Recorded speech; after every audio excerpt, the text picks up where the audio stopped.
Hey guys, welcome back to my channel.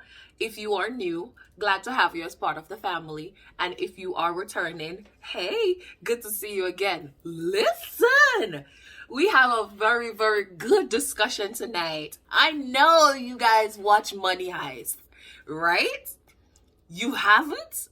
If you have not, run on over to Netflix and go and watch Money Heist, because listen, part 5 just dropped and it is amazing. Now, tonight what we're doing with Money Heist is I thought this was a very amazing series to look at some of the mental health, some personality traits, some mental health disorders. And as you know, your girl is going through residency, right, for LPC. And so this was a great way for me to work on recognizing symptoms, recognizing patterns of behaviors, just recognizing all of those kind of stuff that goes into diagnosing. So what we're doing tonight in this video is we're actually doing something like a mental health examination, like a mental health assessment. So I have my sheets, so I'm going to be looking at my sheets because I don't want to be acting like I'm talking like I know it all, right? So I wrote down some things today and I was like, oh, this is going to be perfect for us to discuss. So I need you guys to drop some comments down below for us to continue this discussion. Looking at all of some of the areas that we would for a mental health assessment. So we're looking at the general appearance, we're looking at emotions, we're looking at thoughts and cognition, we're looking at judgment, insight, and then of course we're going to, doing a diagnosis. We're going to diagnose. And the person we're doing tonight is no other than Sergio, the professor. Yes, guys. So my top three characters or persons in the series is hands down the professor, Berlin, and Tokyo. So if you guys like this video and I see a lot of likes and I see a lot of views and you guys just comment, I may drop one on Berlin and one on Tokyo. So yes, guys, tell me what your thoughts are on part 5. I absolutely love it. I was not expecting the professor to slip up in some of the ways that he did, so that took me by surprise. But let's go, guys. Let's go. Let's get into it. Let's talk about let's start with the general appearance. So now when you're doing a mental health assessment, you're usually looking at the appearance of the person, what they're wearing, the general appearance. So let's talk about the professor. Let's talk about his appearance. What are some of the things that you saw and some of the things I saw that I'm writing down as his appearance may not be what you saw? So the first thing that I have on here, I looked at his facial features. And one of the things that I recognize is that he wore glasses. He rocked a mustache. He also rocked a very soft beard. And he appeared in good physical health. So, and then the glasses on top just made him look on the nerdier side and, just reflect that intelligent characteristic traits that he pursued or he exhibit throughout the series. So that was one. In part 1, he had longer black hair, but in part 2, in part 3, his hair was slightly cut shorter above the navel and the neck area, which made his status look a bit taller. So that was one of the things that I saw. His gait, and this is the manner. Gait means the manner in which a person walk. For me, his gait was a little off. It was a little clumsy-ish, a little confusing, because he walked without swinging his arms, which is not very natural. A natural walk is arms swinging with opposite feet, and his was just a little off. And then the most noticeable for me would have to be his dress code.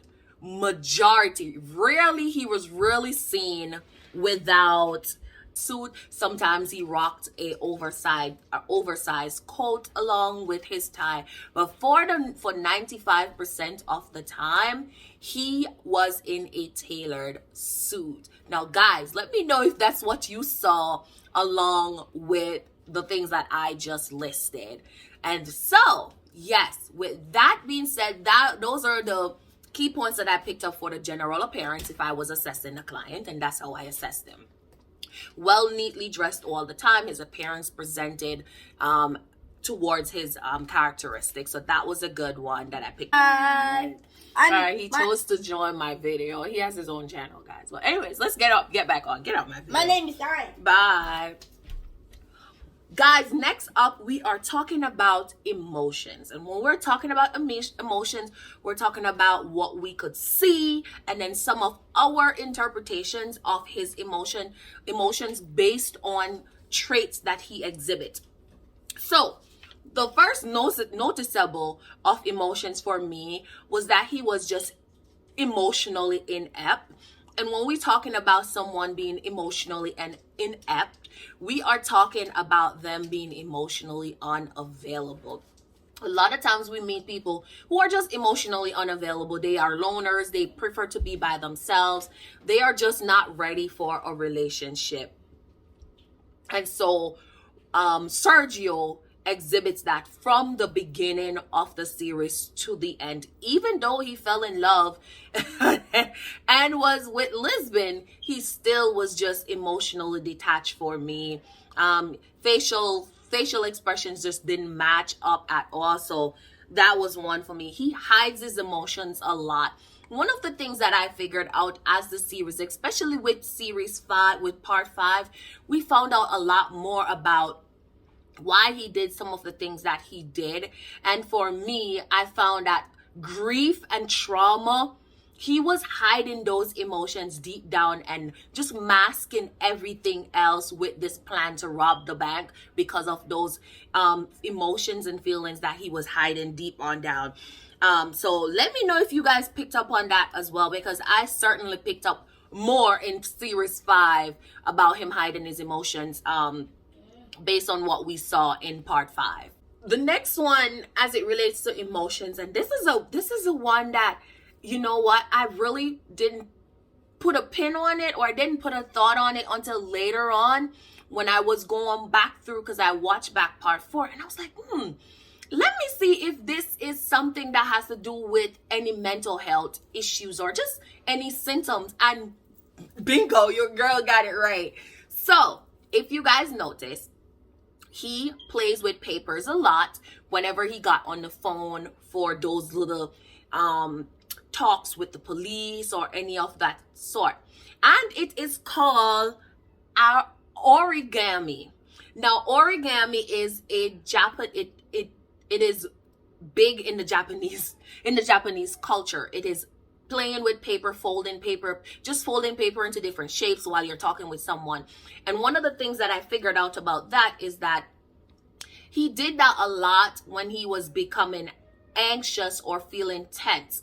And that is a coping skill, believe it or not, is a coping skill that he incorporated into his life to help with his anxious feelings, his tense feelings, and it was used as a relaxation technique. Oh, and that's DBT right there.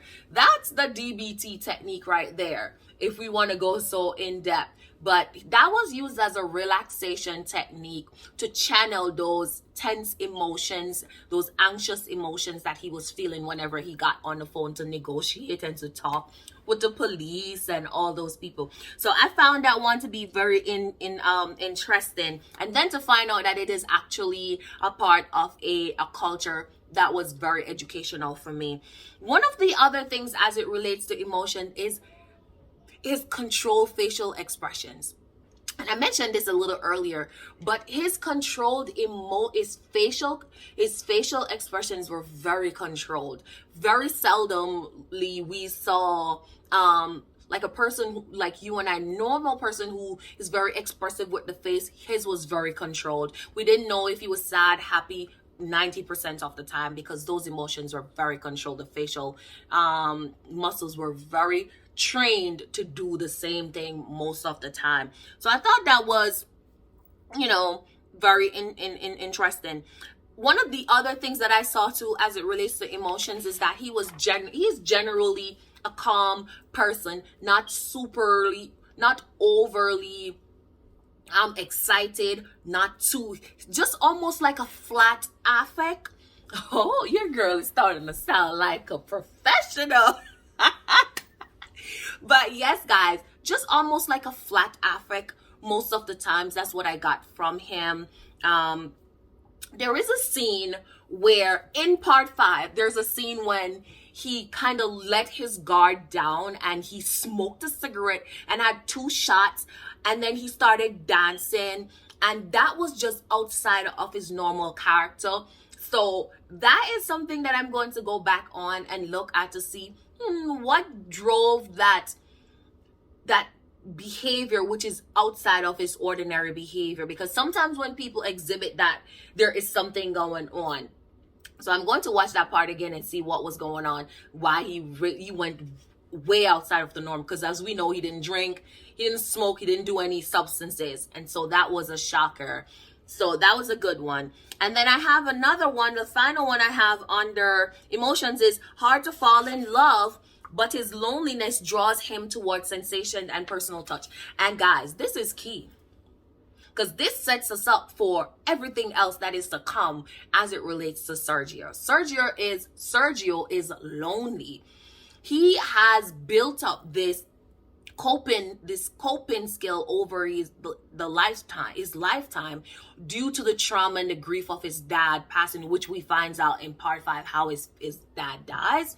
And so I find that to be very interesting, because for a very long time we recognize that, one, he's emotionally inept, but that he's also lonely, and that loneliness is what drew him to Lisbon, where he develops a relationship with her. And even though he's in love with her, we could see that he's in love with her, his emotion still doesn't reflect a person that's in love, which is questionable, because we know he used her initially in a part of it, which we'll talk about in the next part.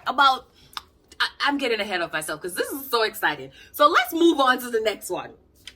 Let's move on to the next mental health assessment part, which is judgment and insight. And I sound so rushed, like I'm so excited. But let's go on to judgment and insights. What do you think his judgment and insight is like? Because I have a lot. Let's start off by 1. So in part 5, we find out his reasoning, his rationale for why he set up the first heist, right? So let's talk about that a little bit, and we'll tie that into judgment and insight. So in part 5, we find out that he trails his father when he was younger to the bank, and his father gets shot robbing a bank. That's when he found out that his dad was actually a robber, and his dad gets shot right in front of him outside on the step. And so we find where the camera draws into those bills, the Spain bills that falls after his father is shot, and that usually is a connotation or something for you to pay. It's zoning in on something that is important, right? And so we see the camera zones in onto the money, and then so we know from that the first heist was in revenge of his father. So now we're figuring out that his judgment is being driven by what? By revenge. Oh God. So we find out that his judgment is being driven by revenge, right? For the first heist. And so he uses people along. Now he gathers this team. None of the people that were on the team wanted to rob the bank, right? This was all his insight into what he wanted. He was driven by revenge. And so he gathers this team. So he's using these people to get to what he wants. And then in part 3, when Berlin dies, we find out Berlin is his brother. He uses Rio being captive he uses Rio's situation in the jail to mask revenge for his brother. So now he's even using the people who he brought in, to do the heist. He's using each person for his personal interests. His insight is, I want revenge, right? His judgment is a little blurred too. We see that when he did not want to kill Raquel's mother, knowing that could have, altered Raquel a little bit for her to give into his wishes, but he chose not to, because what? He uses morals and values to say, well, I'm morally inclined to not killing someone. I don't want to take someone's life. When in reality, you are holding people hostage at gunpoint and all that kind of stuff. So that is like a blurred line if you want to look at it like that. How is it morally right for you to hold someone hostage, but it's not morally right to kill someone? It's a blurred line. Wrong is wrong, right is right. And so he justifies or rationalizes why he holds people hostage, why he's holding the people in the bank hostage, why he's doing what he's doing, because of what he wants. And then when it comes to something else, we find out in part 3 when Berlin spoke about killing someone on one of his heists, he got so mad. Sergio got so mad because killing is not one of his thing. That's where his limit is, killing someone. And so we see him straddle that line of moral values. What is right? When do you choose you choose something to be morally wrong or morally right? So I thought his judgment was just a little bit blurred at times as it relates to his personal interests. So that was one of the things that I came up with. What else do I have here? Because I'm all over the place. I was going by my bullet points, but we get the point, right? One of the other things I see is that he tries to maintain a perfect position, a perfect persona, want to be in control. So his insight was always trying to be perfect, always trying to come up with a solution, always trying to find the answer. So that is what I have for the mental health part, guys. So we talked about the general appearance, we talked about the emotions, we talked about the thoughts and his thoughts and cognitions. And then we also talked about judgment and insight. Now let's get to the diagnosis. Let me feel like a therapist, man. Let me feel like a therapist. But yes, guys, listen. I found this to be very interesting, so I hope you're enjoying this with me. So I came up with 2 diagnoses for Sergio. First one could be the obsessive compulsive disorder. I went and I got my little DSM-5 overview, and I feel out of breath because I ran downstairs for this, guys. This is what that looks like, and it looks upside down because I'm using my front view. But nonetheless, this I paid $7 on Amazon for, and I'll drop a link down below if I can find it. But this is the DSM-5 overview, and it just has like a major diagnosis. So let's find OCD, and let's see if OCD matches what we were talking about for Sergio. Okay, so it says OCD personality disorder is characterized by a pervasive preoccupation with orderliness, perfectionism, and control, originating early in adulthood and manifesting in a variety of contexts. Individual maintains painstaking attention to rules to the extent that the major point of the activity is lost. So we do see some of that in Sergio, because even the part about the painstaking attention to rules to the extent that the major point of the activity is lost, we see that in part 5, where he loses total control of his heist, got people shot, and also lost the goal and had to regain composure to figure out, where the goal was. So he definitely has the orderliness. We know he's organized, paid attention to his plan. And then there's the perfectionism, wants to be perfect. Control, he's the mastermind of the plan. And we see that in part 5 in the ending. He says no one going into the bank knows the final piece of the plan. Total control. He cannot give control of his plan to anyone. He said that to Lisbon. Not everything is discussed on Pillow Talk. So very interesting. And then, guys, the last one that I found was the introversion, intuition, thinking, judgment. And I don't know if it's on this one here that I have. It may not be, because this is just like a little summary of some of the major disorders. And this one would be under personality disorder. So let's see. It's not on this sheet here. No, it's not on this one. That would fall under personality disorders, I believe. But it's not on my sheet. Oh, no.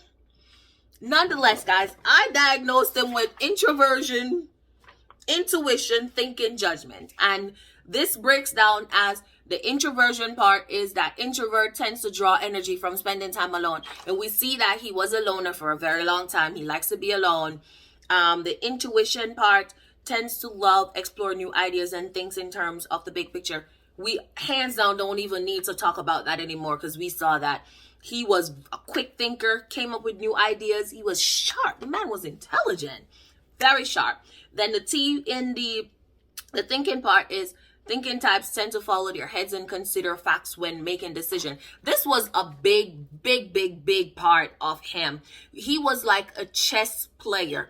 Everything, he had a plan A, a plan B, a plan C, a plan D. He had everything structured out. He explored what he think the police would think, how they would respond, how the guards would respond. He had everything thought out properly.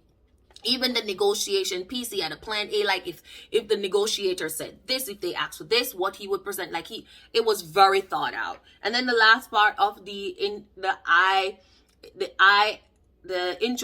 introversion, intuition, thinking, judgment. The judging part is judging types tend to be very structured and organized. And as we know, Sergio was very, very organized, very calculated. Made decisions for the future, for the bigger plan. So that is what I have. Guys, this was fun.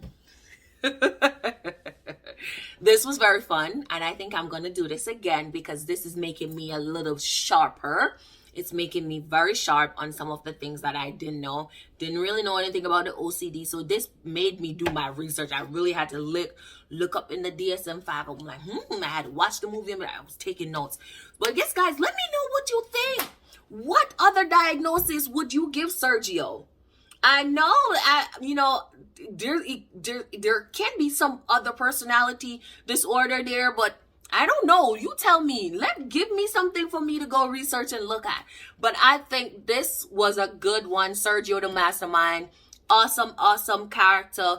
I give credit to the director, the writers of that series. It was very thought out. Very, very good. And I think I'm going to do one on Tokyo and one on Berlin. But let me know, which character in the movie or in the series do you feel best associated with? When you look at your personality traits, who do you pick? Who would you say? Are you a Tokyo? Are you a Nairobi? Are you a Berlin? Who would you fit best with your personality? Are you a mixture of 2 people or a mixture of 3? But yes, guys, tell me what you think about this. Continue this down in the comment section, and let's share this video. Give me some likes. Get this video to some likes. If we get some likes on this video, we'll do Berlin next, or Tokyo. You tell me down below. But yes, guys, as always, thanks for stopping by. Thanks for watching. Help me grow this channel. Share, subscribe, like, all the little cliche stuff that us YouTubers like to say. But join the family. If you like mental health stuff, substance abuse stuff, personal wellness, join the family. Go ahead, guys. And as always, I will see you in the next video. Bye-bye.